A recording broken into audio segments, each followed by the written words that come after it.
Good afternoon, everybody. Pastor Rick here, Broadman Baptist Church, and this is the Broadman Word for Wednesday, March 17th, 2021. And today, I want to talk to you about having a heart, a strong heart.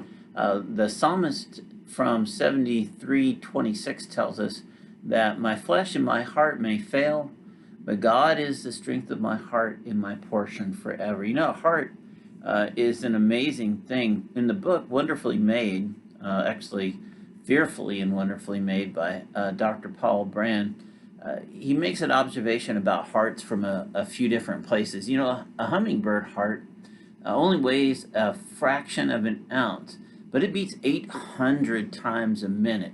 But then you take a look at the heart of, the heart of a blue whale, and it weighs a half a ton, and in actuality only beats about 10 times a minute. So then you have the human heart, and it seems very functional and very effective. It weighs a couple of pounds, but beats about 100,000 times a minute if you're in that 65 to 70 times a minute category. And of course, it has no time to rest. It has no time to fail, obviously. That would be a very serious moment for us. So that 100,000 times a minute gets us through our years here on earth. It so amazingly powers us through life that it has actually become a metaphor for our well-being, you know, our overall well-being. You know, check your heart. You hear that from Christians, or he has a real heart for this, or you know, we use the word heart to categorize many things, particularly our life in general. So then we have our spiritual heart to consider as a very real thing in the life of a Christian.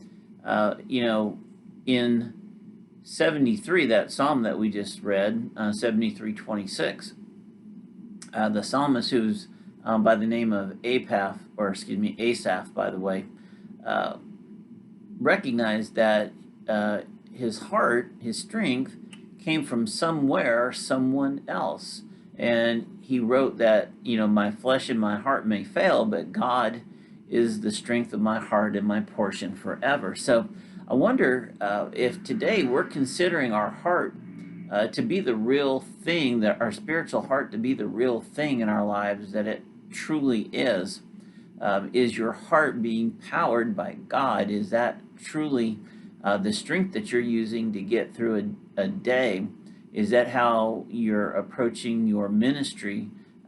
Is with a heart powered by God? Of course, the metaphorical heart, but you know, He is in charge of all of our days, so our physical heartbeat is up to Him as well.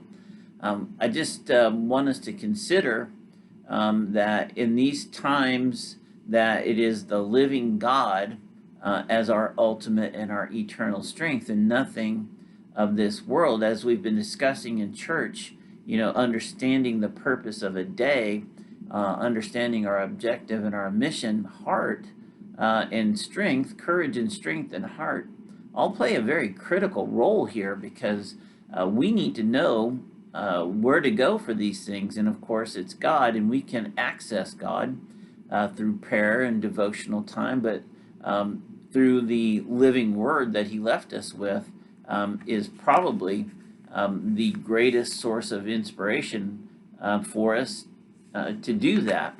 In doing so, we can strengthen our spiritual heart. We can become heart-strong Christians. We can have a heart for people, a heart for ministry. We can develop a heart stronger than ever for Jesus Christ, because when we engage in developing our heart, just like an athlete develops their lungs and heart through exercise, we need to develop our spiritual hearts through the exercise of our ministries, through the exercise of prayer and devotion time, discipleship, and the things that can bring us to a point where we are able to be very heart strong.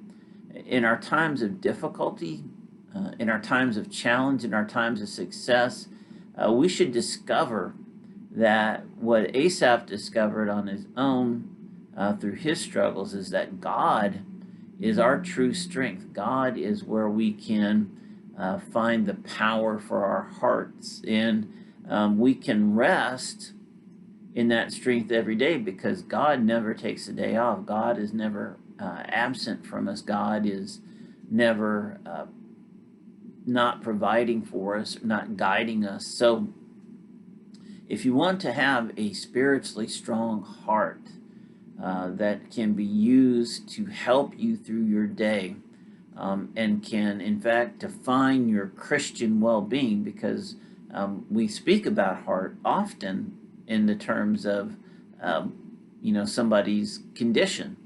So if you want a spiritually strong, a Christian strong heart, then you have to do the things that are required to achieve that. You have to engage in the body. You have to send out horizontally the blessings that you receive vertically from heaven. You have to engage in the Word. You have to engage in your relationship with Christ. And then you have to use those things to affect the ministry that you were given. In these ways, you can become fulfilled and spiritually strong with a strong Christian heart that God can use for all of your days here. Listen, I love you. I hope you're having a marvelous day in the Lord. And always remember, be strong, be spirit-led, live in peace, be kind, but always speak the truth. Love you. Take care.